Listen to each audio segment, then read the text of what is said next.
दोस्तों हम लोग बात करने वाले वाली ग्रुप के ऊपर। वाली एनर्जी जहां पर 7% की गिरावट हुई है और वाली रिन्यूएबल जहां पर लगभग 2.5% की गिरावट हुई है। और एक स्टॉक ऑल है, आप देखो प्रीमियर एनर्जी, यहाँ पर भी लगभग 2.5% की गिरावट हुई है। सोलर सेक्टर एक तो कंसोलिडेट कर रहा है, जहाँ तक स्टॉक कंसोलिडेट कर रहा है ये देखो एक रेंज में ऊपर नीचे थोड़ा ऊपर जाता है थोड़ा नीचे हो जाता है, ठीक है ना। और आप केपीआई भी देखो वो भी। और फिर आज तो खैर पूरे बाजार में ही गिरावट हुई है, आपके ऑल इंडेक्स में गिरावट हुई है, स्मॉल कैप हो मिड कैप हो या कुछ भी हो, तो ओवरऑल बाजार में गिरावट हुई है आज के दिन।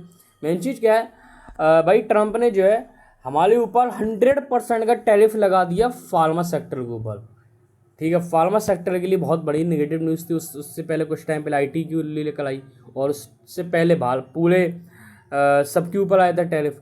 तो भाई टैरिफ ने बहुत परेशान करके लगा। वाली एनर्जी के अंदर एक खास खबर भी निकल के आई है, आप देखो यहाँ पर अमेरिका ने वाली एनर्जी पर टैरिफ चोरी का लगाया आरोप। इधर कंपनी के स्टॉक हुए धड़ाम, यानी कि अमेरिका ने जो है वाली एनर्जी के ऊपर टैरिफ चोरी का आरोप लगाया, जिसके बाद स्टॉक में सेलिंग आ गई। यहाँ पर वाली एनर्जी की मुश्किलें बढ़ गई हैं क्योंकि अमेरिकी कस्टम विभाग टैक्स चोरी के आरोप में कंपनी की जांच कर रहा है। यानी कि कंपनी के ऊपर जांच बैठ गई है, कंपनी की जांच की जा रही है कि भाई क्या चोर मतलब क्या टैक्स चोरी किया, क्या टैरिफ चोरी किया। तो इस खबर से स्टॉक में गिरावट हो गई। भाई ट्रंप ने कसम खा ली है कि भारत के पीछे ही पड़ गया भाई, बहुत ज़्यादा कंपनियों के पीछे, सेक्टर के पीछे, पूरे भारत के पीछे। और भाई टैरिफ चोरी तो ये होगा मामला जो भी हो। 41 की पी है और भाई लगभग 53 की RSI है। इन ठीक ठाक वैल्यूएशन पे, कोई हाई भी नहीं कहेंगे, ये भी नहीं कहेंगे सस्ता है और ये भी नहीं कहेंगे बहुत ज़्यादा हाई है, ठीक है। सेक्टर के हिसाब से ठीक है। प्रमोटर FIDs ओके बैठे हैं इस स्टॉक में। इसी खबर के दम पे स्टॉक में गिरावट हुई है। कितनी और हो सकती है, देखो भाई नीचे से रिकवरी आई थी और लगभग ये सपोर्ट ही एरिया है, ठीक है, सपोर्ट एरिया है ये। और अगर ये लेवल भी अगर टूट रहा है तो फिर 2900 भी जाता हुआ यहाँ पर भी देखने को मिल सकता है।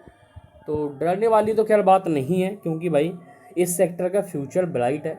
और ये छोटी मोटी खबर ही है कंपनी के लिए, क्योंकि छोटी मोटी कंपनी नहीं है भाई, 1 लाख करोड़ की कंपनी है, 92,000 करोड़ की कंपनी, छोटी कंपनी नहीं है। तो ये प्रॉब्लम है भाई, कंपनी सॉल्व कर लेगी, ठीक है। और जो भी टैक्स चोरी होगी वो भरपाई कर दी जाएगी, सिंपल, ठीक है। अब वाली रिन्यूएबल, अब जब उसके ऊपर असर आया तो फिर थोड़ा बहुत बाजार का दबाव वो भी पड़ गया।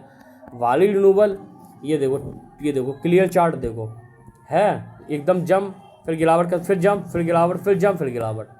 पता चल रहा है स्टॉक कंसोलिडेट कर रहा है भाई। जो गिरावट होनी थी वो हो गई है, अब स्टेबिलिटी आ रही है और ये आना बहुत ज़रूरी है किसी भी स्टॉक में। 5 साल में भरपूर रिटर्न भी तो दिए है, अब प्रॉफिट बुकिंग कंसोलिडेशन। और वैल्यू देखो तो भाई 10,000 करोड़ की कंपनी 36 की पी है, इंडस्ट्री की 40 है, तो वैल्यूबल बहुत बढ़िया दिख रहा है। 1100 करोड़ के एसेट है, 27 करोड़ का डेप्ट है, रिजर्व 400 करोड़ का, तो वैल्यू इंट्रेंस वैल्यू 1010 की है। और भाव देखो भाई सेम भाव आ गया, तो भाई बहुत बेस्ट लेवल पे आ गई ये स्टॉक, रियलिटी बहुत बेस्ट लेवल पे है। और आप देखो जून क्वार्टर में FI ने स्टेक को बढ़ाया, FI ने स्टेक को बढ़ाया था। और देखना आप सितंबर के क्वार्टर में कहीं ना कहीं कुछ ना कुछ FI ने किया ज़रूर होगा, और सेलिंग की तरफ नहीं बाइंग की तरफ कुछ ना कुछ। अब देखते हैं सितंबर का डाटा।